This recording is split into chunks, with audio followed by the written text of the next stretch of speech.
Hey y'all, what's good, beautiful people? It's your girl Tay, and I'm here yet again with another update video. So definitely make sure you guys smash that like button, comment down below, subscribe, plus push your post notification bell button so that when anytime I upload a video, you will be notified. So first of all, you guys, happy Thursday. It is nearing the end of the week, and I must say I am feeling a bit under the weather. I know you guys hear that from me a lot, but your girl is not feeling good. I think I have an upset stomach or something. So we're gonna try to get through this video as quickly and as painless as possible. Okay, I did come across some articles that I did want to share with you guys. I thought it would be interesting to hear about what's going on in the world, as always. First thing we're going to talk about is lawmakers wanting to expand on tax relief for children and seniors. Now, I've been talking to you guys, or reading to you guys, I should say, about the possibility of the child tax credit coming back. They're still negotiating that. But this article is talking about the possibility of expanding. I don't know if it's on the same terms, but at least including seniors into that, okay? It says the budget committees in both houses of the legislature approved an expansion of New Jersey. Wait a minute. This may only be for one state. New Jersey's child tax credit a couple of days ago, while action on a budget for the fiscal year that begins July 1st was put off for a day. During a busy day of committee meetings that extended into the evening hours, lawmakers had no problem advancing a measure that calls for doubling the maximum child tax credit to $1,000. Okay, let me adjust my screen over here, y'all, because I ain't got my glasses on. In the Senate budget, the Appropriations Committee members also unanimously approved a measure increasing anchor property tax relief benefits by $250 for both senior homeowners and renters. Okay, the boost in anchor benefits for seniors was a key part of an agreement that Governor Phil Murphy and the top Democrats who control both the Assembly and Senate announced last week as they signaled a drama-free run for the start of a new fiscal year. Okay, the same agreement also laid the groundwork for an altogether new property tax relief program. Legislative leaders made that a top priority on the eve of this year's legislative elections, which we'll see. Wait, hold on. Legislative leaders, I got a little tongue-tied there. Legislative leaders made that a top priority on the eve of this year's legislative elections, which will see all 120 seats up for grabs in the fall. Okay, that program, dubbed Stay in J, will aim to cut property levies in half for many New Jersey seniors, okay? But it's slated to start in 2026. Only if the state has financial resources to do so without jeopardizing other fiscal priorities. So not necessarily the child and tax credit conversation we were thinking of, but still some good news for New Jersey. It says why budget votes were delayed. Tuesday ended with lawmakers saying that the drafting of the fiscal year 2024 spending bill and associated budget documents was still underway, and that meant delaying introduction for at least a day. Okay, as a result, members of both the Senate and Assembly budget panels are due to return to the State House on Wednesday afternoon to advance the spending bill. Doing so would keep it on schedule to be approved by both full houses by Friday. So they were supposed to have a meeting yesterday. Hopefully that happened. Hopefully there's some updates by Friday, so tomorrow, okay? If not, if a new annual budget is not in place for the July 1st start of the new fiscal year, the state constitution requires government to shut down until a spending plan is enacted, all right? So moving on from that, okay, President Biden's new executive order could help American women get better birth control. I wish they would just leave well enough alone. I mean, we do all need access to medication and health care and all of that, but I'm just really sick of the conversation about a woman's body. It's none of your business, okay? Now, I know that some men think that we have our place, and to a certain extent, that is true. But when it comes to my body, honey, that is me. Because if you ain't providing no relief to these cramps, okay, and that monthly pain we got to go through, I really ain't trying to hear nothing you talking about. And that's just my personal opinion. President Biden addresses a rally in Washington, D.C. on June 23rd of 2023, marking the first anniversary of the Supreme Court's decision that struck down a federal right to voluntarily terminate pregnancy. Okay, Biden on Friday released an executive order intended to improve women's access to contraception. Okay, it can still be incredibly difficult for U.S. women to get access to the right birth control, but last week President Biden issued an executive order that could finally make a difference. What would make a difference again is if they would leave well enough alone. I fully support my body, it's my body, my choice. It's my body. At the end of the day, having a baby, and I don't care. You guys know I've spoken about this several times. There are several reasons why I feel like taking away a parent or a woman's right to this procedure or any type of contraception is wrong. Okay, we don't need to revisit that conversation, but you guys already know how I feel. It's none of your business. At the end of the day, it's none of your business. And there's a lot more that goes into it than just simply trying to guilt trip someone on a I want to say a religious or a spiritual scale. I'm a very spiritual person, but even then I understand, I'm open-minded, and I'm able to empathize and sympathize with people for situations in which we're out of their control, and y'all know what I'm talking about. Biden issued the wide-ranging order, which includes several directives to protect and expand access to contraception, almost exactly 1 year after the Supreme Court overturned the constitutional right to, again, blah, blah, blah, you already know, voluntarily terminate. As part of his mandates, the president instructed federal agencies to address widespread insurance industry practices that prevent women from accessing their preferred birth control. The order was issued 2 months after Fortune published an investigation into those problems, all right? Private insurance companies regularly refuse to fully cover some contraceptives, despite being required to do so by the Affordable Care Act. Fortune's April investigation found, as a result, many women are unable to afford the birth control they want and their medical providers prescribe, while the companies that develop and sell new kinds of contraceptives have struggled to stay in business. On Friday, I'm assuming Friday of last week, Biden specifically ordered federal agencies to address these problems by considering issuing new guidance to ensure that private insurers fully cover women's contraception. Such guidance could also streamline the process for obtaining care women need and want, the White House said. White House advisors also acknowledged some of the reports out there are failure to comply with the Affordable Care Act, Stat News reported last Friday. So at least in some way, shape, or form, Biden is trying to look out for us. But again, my body, my choice. I'm going to keep saying that because, again, it's none of your business, okay? It's none of your business. It's what I want to do. Now, with that being said, obviously, you guys already know.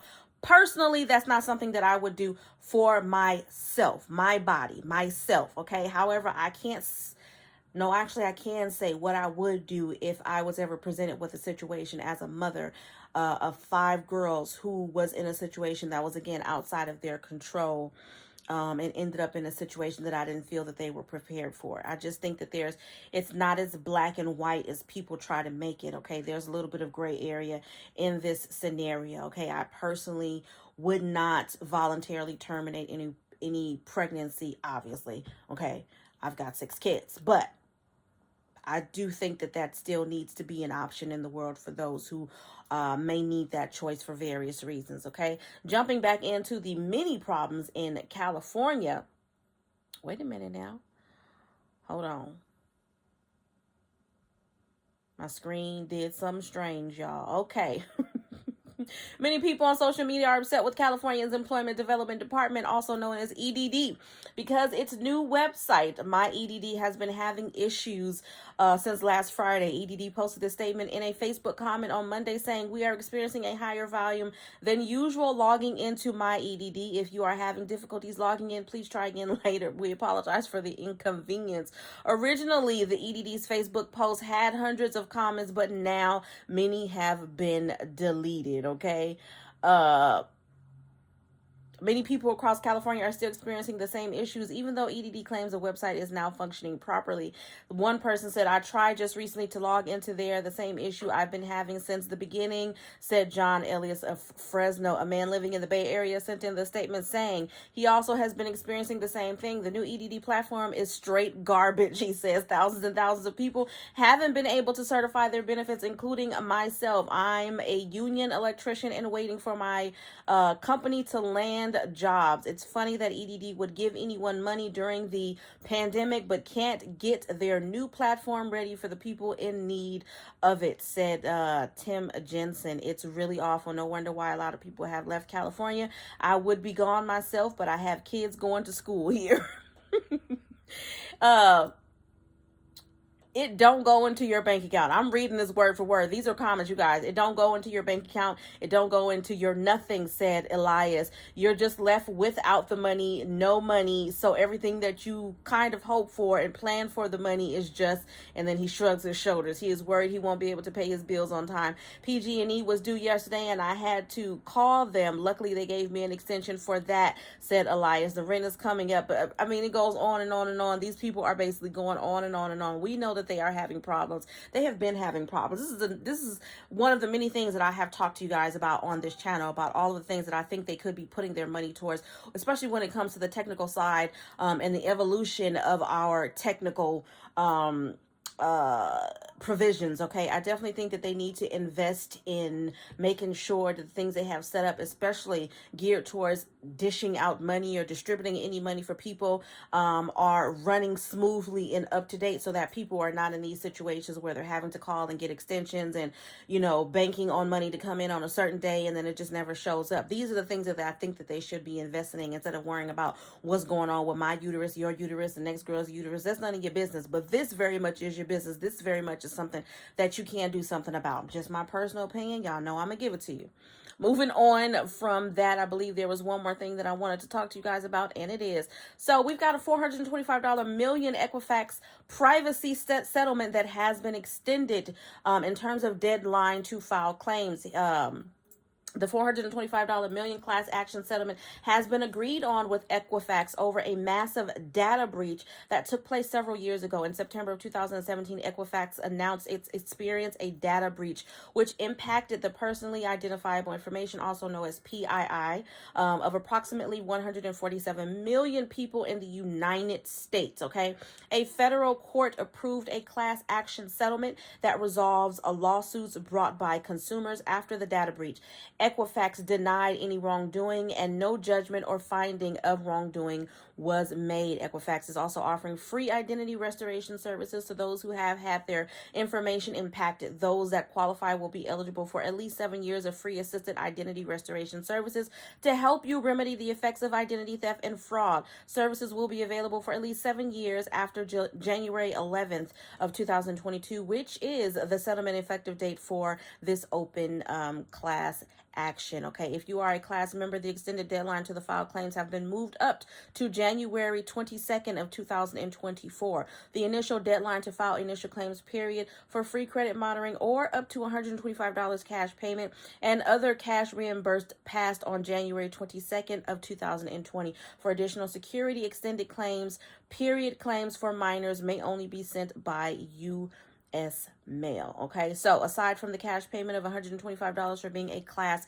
member, the Equifax class action settlement will recoup losses for those that can provide evidence. The cap on this is expected to be about $10,000 to $25,000 if you were impacted by the Equifax data breach. You may seek reimbursement for valid out-of-pocket losses or time spent, excluding losses of money and time associated with freezing or unfreezing credit reports or purchasing credit monitoring or identity theft protection. Okay, if you already filed a claim and would like to know the status of your Equifax class action claim, you can visit the claim status check site below, and there is a hyperlink in this article. You guys know I'm going to drop the article links down below in the description box, so definitely head down there if you want to read up on this, if you're a part of this class action, you know, whatever the case may be.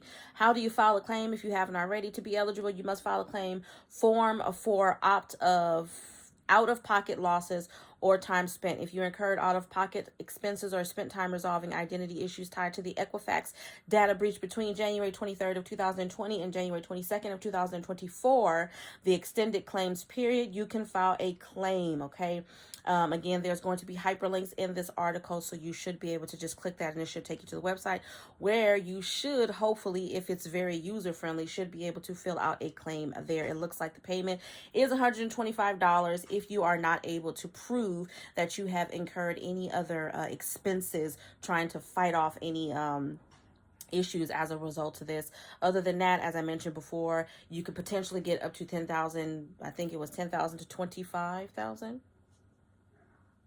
Yeah, 10,000 to 25,000. You know what I'm saying? That's decent bit of change, but I'm pretty sure you're gonna have to come up with a lot of documentation. You're gonna have one heck of a paper trail, honey, because they're not gonna give you that money for free. They want to make sure that they give you that money and you're supposed to have that money. So just make sure you got all of your T's crossed and all of your I's dotted. All right. And last but certainly not least, you guys, as always, I am going to drop a wonderful video of pandemic EBT for the school year as well as for the summertime. I did notice that actually, there was only a few of you guys that said that you actually received some benefits. I think there was just one of you. Let me see if I can look that up right now. But I did ask you guys yesterday to let me know, drop it down below if you had received any benefits yourself in your state. And I think there was only one of you that mentioned that you received some benefits, and it was for the summertime, and I asked you, did you receive it for the school year? So again, just in case you guys missed out on that, because I'm curious, if you are in a state that has already paid out benefits for the current school year 2022-2023, either for the school year or for summertime, drop that down below in the comment section. I am curious, nosy, however you want to word it. But your girl want to know, and I'm pretty sure that your fellow constituents in your state would want to know too, especially if they're waiting on those benefits and are trying to figure out have they been distributed yet. All right. Other than that, you guys, I am going to say definitely smash that like button if you haven't already, because it does definitely help to let YouTube know that you like what I'm doing and you want me to stick around. Drop whatever color heart down below in the comment section. Let me know you made it all the way to the end of the video in lieu of my very colorful look today. Yes, I have posted this on my social media, and if you are not already following me, that is going to be Instagram and TikTok at live_love_elevate. Definitely head on over there. I would love to see you. As always, I'm going to say, remember to live, love, elevate, and I mean it.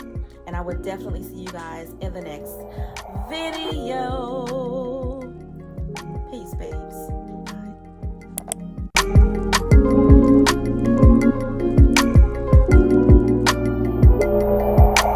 Can you help me?